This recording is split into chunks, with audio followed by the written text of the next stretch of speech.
And I'm getting a lot of people complaining about, you know, scam and greedy, but anytime Hero Wars ever adds anything, they're scammy and greedy. So I'm not even going to address that in this video. It's only a game. Why you have to be mad? The big news today is the tease of the 2 new heroes coming to Hero Wars Facebook and web, and likely Hero Wars mobile as well. I give you Claude and Esmerelda. That's the French pronunciation of their names. The German pronunciation of their names is Hansel and Gretel. Those are Disney character names. I have no idea what these characters' names are. Both of these characters are going to be released for the month of December on Facebook and web, and I would guess that one of them will be the Winterfest hero, but I'm very curious why 2 heroes will appear separately. The little text says 2 heroes will appear separately on different dates, but together they will have an amazing synergy. There's going to be 2 separate events for these heroes, and one of them is probably going to be the Winterfest player. I don't know why they're adding a second hero in here, and I'm getting a lot of people complaining about, you know, scam and greedy, but anytime Hero Wars ever adds anything, they're scammy and greedy, so I'm not even going to address that in this video. I want to talk about why I think these are going to be good heroes. Why I think they're going to be above average. Jack and Jill. Jack and Jill, perfect name. That's what we should call them, Jack and Jill. That's fantastic. I love it. I want to talk a little bit about Winterfest heroes on Facebook and web and why they are some of the better heroes in the game. So once upon a time, back in 2018 and older, Jorgen was oppressive. He was incredibly difficult. He was in everybody's team, offense and defense. And then they released Satori. Satori was the Winterfest hero of 2018. And this guy was tailor-made to counter Jorgen, right? Satori adds Foxfire marks to those heroes that gain bonus energy. Jorgen does a shield that gains bonus energy. An extremely impactful mage. And if you can watch Olympus's most recent YouTube videos regarding Satori, you will see that he is still a completely viable hero, right? Completely viable. I think that Orion is a slightly better mage right now, a slightly better standalone mage because of his effectiveness in the Osh fights and how good Orion is in certain lineups, but they both have their issues, Sebastian and Isaac. By the way, 2019 Sebastian came to us, and we don't really need to spend a lot of time talking about Sebastian to know that he's an extremely popular hero, part of the LOL Osh meta team. You either use him or you don't, and you either get controlled or you don't, as it were. I think Sebastian's popularity is on the decline, given the addition of Chorus and less of a focus on control and more on, you know, spammy, bursty damage. But Sebastian, obviously one of the best heroes in the game for years and years now. Like I said, came out in the winter of 2019. Last year, 2020, we have Isaac, who I believe is the new most popular, most impactful hero because he's an Osh tank. Like, he's the #1 Osh tank.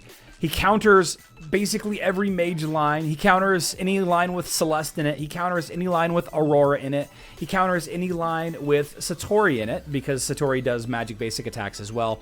Just an incredibly impactful hero. Even better on physical attacking teams. Even better on engineer teams with like Ginger and Fox and all of that, if you would consider it so. But very strong hero all the same. Again, came out in winter of 2020.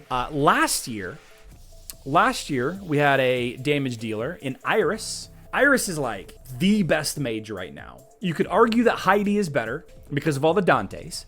You could argue that Celeste is better because of her versatility. You could argue that Maya or Morrigan are better for their different use cases. The popularity of this hero cannot be denied, right? Just insanely impactful against so many lines. The addition of the magic attack skin is going to make her stronger against Rufus lines, which is one of the only tanks that can stand up to her for a long-term fight. You gotta protect her. If you can protect Iris and you can do enough damage to the front line using a hero like Zhu or Heidi or Kai or Ishmael, for example, if you can take advantage of the split soul, Iris is going to be somebody that you're going to have to deal with probably for forever. And I've got a video coming out very soon that the HID team, Heidi, Iris, Dorian, is the new team that everyone should build.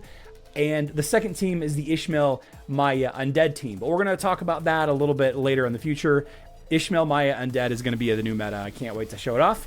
And then now in 2022, we have Claude and Esmerelda, Jack and Jill, Hansel and Gretel, the second set of twins.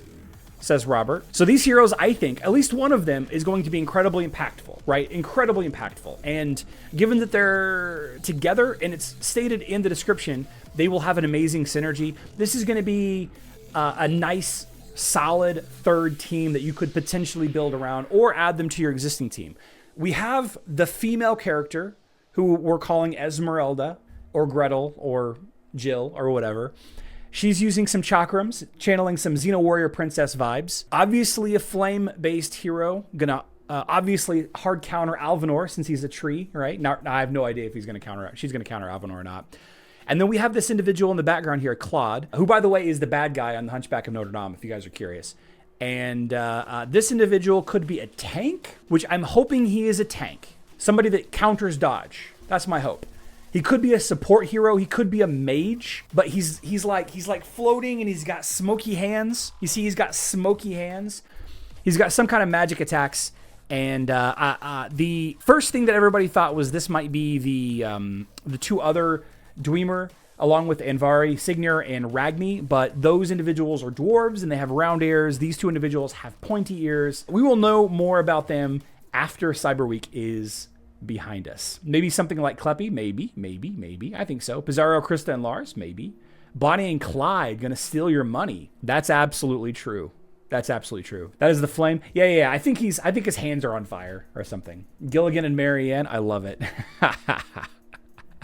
So I played around. I threw this image into my graphic design software, canva.com, by the way. I threw this image in there trying to tweak a little bit. There is no details in the background at all. As soon as we get some kind of artwork from Loadrunner, we will absolutely share it. But given the track record of how powerful Winterfest heroes are, these two are going to be probably overpowered, probably overtuned. Bert Ernie. This does give me the Dark Gate vibes from World of Warcraft. Which factions on mobile would need two heroes? Eternity? Yeah. Eternity was my thought, Robert. If these two heroes come to mobile, which we have no verification, we have no teases about mobile yet. Sorry, mobile players. Mobile will get a hero or two for Winterfest this year as well. We just don't know what they're going to be. It's likely going to be these two, because if it's not these two, it will be another hero that is not on Facebook and web also already, and it hasn't gotten that deep yet. We already have Zisha and Mushi and Shroom. We haven't gotten 3 deep ever. It's possible, but I don't know. Dumber and Dumberer.